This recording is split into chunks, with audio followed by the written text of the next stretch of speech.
Hello, everybody.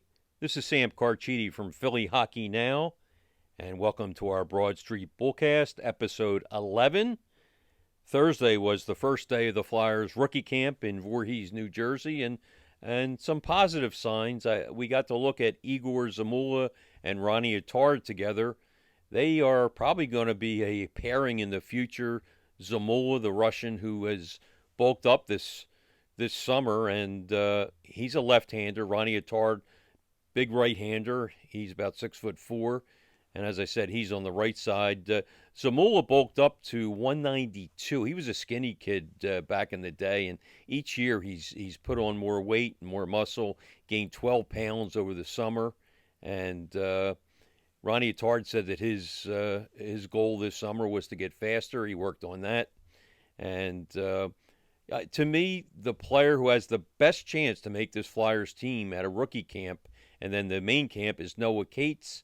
He's a left winger, of course, and he played very well for the Flyers in a 16-game stint with Philly last year. And today, Noah Cates was on a line with his brother, Jackson Cates. Of course, they were together at Minnesota. And Tyson Forster, the big right winger, was also on that line. And as we mentioned last week, but for those who are just catching up to our podcast, the rookie games will be Friday with the New York Rangers and Saturday also with the Rangers. Both games will be at the PPL Center. That's the home of the Lehigh Valley Phantoms. And the game Friday is at 7, the game Saturday at 5.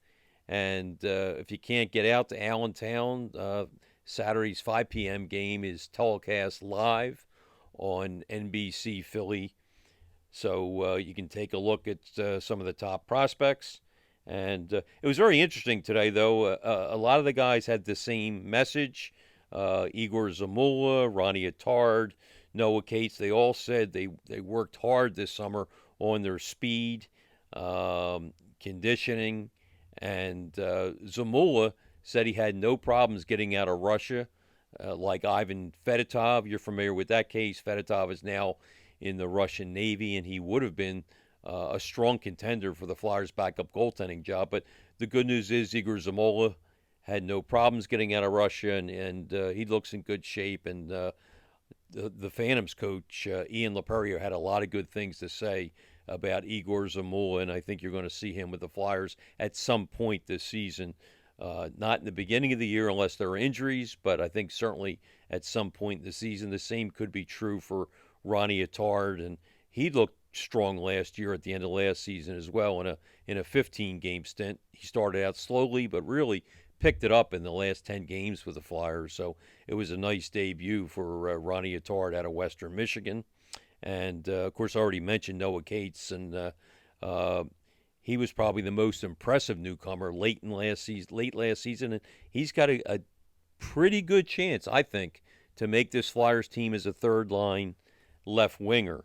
And we talked to Noah today, and he talked about the training camp he expects under demanding new Flyer coach John Tortorella. Yeah, they're obviously hard. Just kind of in the summer, just mentally preparing for it, physically preparing for it. But, I think going back to my junior days with my coach there, I think they're pretty similar. And I talked to him, get him on throughout the summer and just, knowing what to expect. Lehigh Valley Phantoms coach Ian Laperriere oversaw the rookie camp today, day one in Voorhees. And I asked Lappy what he wanted his players to achieve in Friday's rookie game against the New York Rangers. Lappy, what are you hoping to see tomorrow?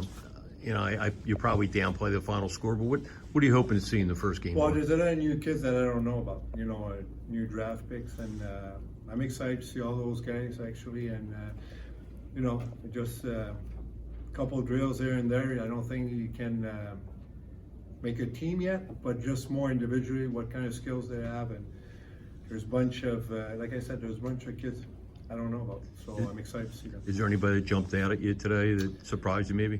Well, I'm French Canadian, so I'm looking at the French guys, and I can't wait to see. I got 4 actually. I'm like, wow, that's the first time, but I'm excited to see everybody. There's not one guy. It's just like, we have a bunch of, like I said, new kids from this year. I know a couple of the kids from the past years, but most of them are going to be brand new for me and my staff and, the Flyers management. But one guy, not really. I talked to Lappy today about the Phantom situation. They were really beset with injuries last year, as the parent team, the Philadelphia Flyers, and Lappy is very excited to have guys healthy this year. Most of the guys, Bobby Brink is an exception, but most of the guys are healthy. Most of the guys are bigger, and he's going to get some good players back. He may get a Wade Allison back if he doesn't make the Flyers, and he's going to have a Zamula probably. There are several high quality players. Ronnie Attard is another one, and I can name a half dozen others that he's going to have with the Phantoms this year, and so the Phantoms, we talk about the Flyers mostly here on our podcast, but the Phantoms look like they're in much better shape to have a stronger season this year, and Lappy does a great job of building the players up and sending them here to the Flyers. We saw a guy like Hayden Hodson last year who came up and was very solid and very impressive in a late season stint, and several of the guys were, I should say. So, props to Ian Laperriere. He does a terrific job with the Phantoms, and the Flyers are going to benefit from that. Let's jump right in now to the question and answer portion of our Broad Street Bullcast. First question comes from Tom Brown. He asks, which young player or players would you like to see make a bigger than expected jump this season? Good question, Tom.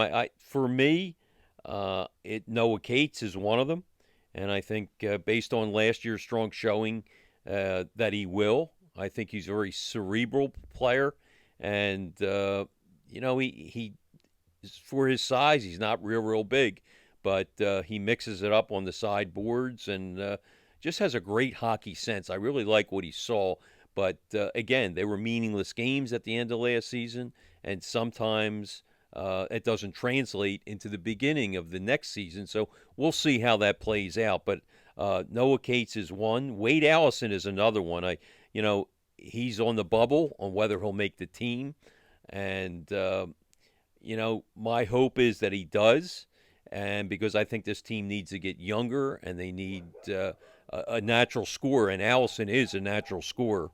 Morgan Frost is another guy who I think I want to see what he can do. This is a make or break year for Morgan Frost, and I would like him to make a bigger than expected jump.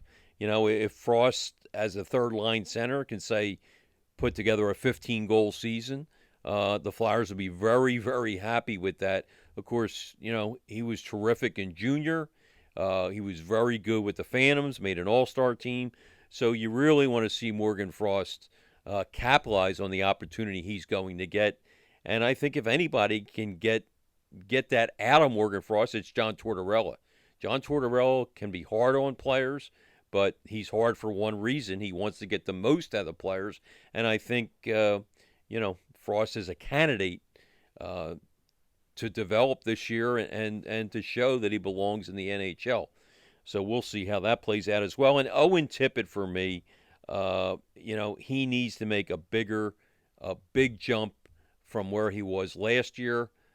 He showed flashes that he belonged in the NHL, just like he did when he was with Florida. But, he has enough experience now. This will be his fourth season. Granted, those other seasons weren't full seasons, but I think he's ready to have a breakthrough. I'm excited about Owen Tippett and what he brings to this team. And, I think he actually brings a little bit more than Wade Allison. Of course, Allison has had the injury problem, so it's really hard to evaluate him because he hasn't been able to get into a rhythm. But I think Owen Tippett, who was a number 10 overall pick in the first round a few years ago with Florida, he's 23 now, and it's time for him to show what he can do. And I'm fine with Cam York being on the third pairing and get his feet wet. And, but the other guys, I think, you really want them to play a little bit higher than expected. And I hope that answers your question, Tom. But Cam York, based on last year, I think has a lot of potential. And I thought his 30-game stint last year showed a lot of promise. He is not a rookie. He played 5 games over the rookie limit, so he cannot be even in consideration for Rookie of the Year. But I think Cam York has a big future here. Dave Hammond asks, is there enough talent in the prospect pool to begin rebuilding? There is talent, Dave, but I don't think enough. That's why I would have been more active in the offseason. And even if you didn't get young players, you could have gotten draft picks for down the road. I do not think, and this isn't just my opinion, I don't think they did enough to address a rebuild situation in the summer. There are some good prospects, and we've talked about them earlier on this show. And Dave also asked, will the trade deadline involve anything that has some value? I think JVR, it's important for the Flyers to get JVR untracked early in the year. Last year he got untracked late in the year during some meaningless games. But if he can get untracked and maybe have 18 goals or so at the trade deadline and be effective on the power play, this is his last year on his contract. I think, he's a guy that can get you something in return, whether it's a prospect, a second-round pick, or something like that. He can help a contender. There's no question about it. He also threw Couture's name out there. I'd say that's very unlikely, probably 99% that Coots will not be, his name will not come up from the Flyers' perspective at the trade deadline. Travis Konechny, if he's having just another mediocre year, he's a guy that, somebody may take a flyer on him, and his name could come up at the trade deadline, and more so than Ivan Provorov. I think Provorov will. I think the new coach John Tortorella will really like the fact that Provorov is a workhorse, and I expect Provorov to be here. So, to me, the biggest deadline candidates to be traded are JVR and possibly Travis Konechny, depending on the kind of season he's having, of course. Sassy Nation asks, how long do you think it will take for the fireworks to explode between John Tortorella and Tony DAngelo, the Flyers' new defenseman? Well, to be honest with you, Tortorella is in DAngelo's camp, so I don't think you're going to see fireworks.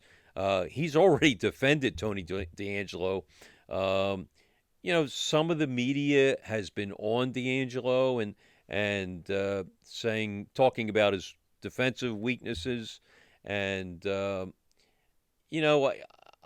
think, and Tortorella has defended that, and I think it's going to be a good marriage between DAngelo and Torts, just because they need that. They need DAngelo to be a force on the power play. You all know how badly the Flyers played on the power play last year, 12.6%, second worst in franchise history. So, I think Tortorella is going to go out of his way to welcome Tony DAngelo with open arms. And, Rod Brindamore got a lot out of Tony DAngelo last year. And if Torts can get close to that, he will have an impact on the Flyers. I'm not so sure it's a good match with him on the first pairing with Ivan Provorov, but right now with Ryan Ellis out, that's the way the season is going to start. Brad Hombre Jim asks, when will management be held accountable for their lies and for alienating an entire fan base? A lot of people had some kind of semblance of that question, Brad, and when you say lies, I assume you're referring to what management said would be an aggressive retool in the offseason. Of course, that did not happen, and should they be held accountable? Yes, they should. I mean, they did not get it done this summer. There's no question, and a lot of that was because of the cap situation, but the cap situation is what they put themselves in, and I think I may have mentioned this on an earlier podcast. I really believe that Chuck Fletcher will be on the hot seat for the first couple months of the season, maybe first 7 weeks or so. And I think if the Flyers totally fall on their faces and it's Thanksgiving, I think you may see a new general manager in here. Conversely, if the Flyers, play beyond expectations in those first 7 weeks or so, then Fletcher's job obviously would be safe. So I think the first 7 weeks of the season, though, 6-7 weeks, are going to tell us whether Chuck Fletcher is going to be here a lot longer or maybe be on the hot seat. To me, he's on the hot seat already, but we'll see how long Dave Scott and company hang on to Chuck Fletcher. Susie Q asks, "Are you concerned about the backup goalie situation?" And she points out that Grosnick, who right now is battling for one of the backup jobs, for the backup job, I should say, and he has only 4 NHL games. Well, my hope is Grosnick is, I believe, 32, 33. My hope is that Felix Sandstrom wins the job. It's time to go with the young guy, see what he can do. He was impressive in his few games with the Flyers last year. He came on strongly with the Phantoms in the second half of last year. And, I think it's time to go younger in goal. And maybe, Felix, who has good pedigree, and he's actually older than Carter Hart, believe it or not. He's 25. I think that, he could benefit the Flyers this year. And I don't think he'll get in a lot of games. To me, Carter Hart's going to play 60 games or so, and the other 22 will go to the backup. But like I've said before, it's just a shame that Ivan Fedotov wasn't able to come to North America. The Russian goalie is now in the Russian Navy because, to me, he was strongly favored to win the number 2 spot. And you probably saw what he did for Russia in the Olympics. They won the silver medal, and he was terrific in the KHL last year. But it looks like that ship has sailed for this year. Patrick Malloy asks, the over-under on a 75-point total for the Philadelphia Flyers. Well, you've been reading my stuff, Patrick, because I have written that, to me, the Flyers will be a 75-point team. So whether it's over or under, I couldn't say. But I will say this. If Ryan Ellis comes back and can play 55 to 60 games this year, then I would bet over, because I think he means that much to the Flyers. And I think, they all of a sudden become maybe an 87 to 90-point team in that range. But we just don't know right now. Chuck Fletcher doesn't know. If he does, he's not sharing with the media. Next week, when the main camp starts, next Thursday, September 22nd, I assume Chuck Fletcher will make himself available. And at that time, we should get a better understanding of when Ryan Ellis will be back. So, I really can't say under, over. I think 75 is the number, which will be a 14-point increase over last year. And if Ellis can play, like I said, 55, 60 games, you might see the Flyers in the high 80s. Still not enough for the playoffs, but certainly it will be a big improvement over last year's 61 points. Luke asks, any good news heading into this season? Season starts October 13th against the visiting New Jersey Devils. Any good news? I think the good health right now of guys that were injured a huge chunk of last year, guys like Sean Couturier, Kevin Hayes, Wade Allison, that's the good news. And just having them around, especially Coots and Hayes, the number 1 and number 2 centers, is going to make the Flyers a much better team, much harder to play against. I think, another positive going into the season is Owen Tippett. I like I said before, I think this will be a breakthrough year for Tippett. It's time. You're 23 years old. You're starting your 4th NHL season. You did great in the AHL. You did great in junior. It's time to show why you were the number 10 overall pick. So I'm excited to watch Owen Tippett. I think he could blossom this year. And I'm also excited to watch Morgan Frost because, as I said before, it's time to prove yourself. It's prove it or that's it. you may be moved in a trade, or you may go back down to the Phantoms. Morgan Frost has been given a chance. It looks like he'll start the season on the third line. To me, it would be great if he was on a line with Tippett and Noah Cates, because they had some chemistry late last season. So I'm anxious to watch Morgan Frost. I watched him play with the Phantoms. I was really impressed with him. I know it's another level, but I'll tell you what, if you can get 15 goals out of Morgan Frost this year as a third-line center, that would do wonders for this Flyers team and would give them so much more balance. So I really can't wait to watch him. Cam York and Noah Cates are other young guys that are going to be fun to watch. York had a 30-game stint last year. Got off to kind of a slow start, but then picked it up and looked like he belonged. And we talked about Noah Cates earlier, and he won a national championship in college, and he's done well in all kinds of tournaments and did well with the Flyers last year. This is a very cerebral player, and he thinks the game better than most players. And again, it was only a short stint with the Flyers last year, but I really love what I saw. So there's some of the positives going into the season. And something else to look for is Carter Hart. To me, Carter Hart, coming off 2 less than stellar seasons, 1 horrible season 2 years ago. Last year was below average. And it's going to be fun to see if, with Tortorella's defense-first system, can Carter Hart regain the mojo that he had in his first 2 years. So, Luke, to answer your question, it's not all doom and gloom. I don't think this team will contend for a playoff spot, but I think they'll be fun to watch. And the hope is they make strides and, maybe add some draft picks at the deadline with some trades. And maybe the kids in the lower levels keep developing and build for the future. That's all you can hope for right now. But I want to thank everybody for all their great questions. I want to thank my great son, Sam, for producing. And as the late, great Gene Hart used to always say, good night and good hockey.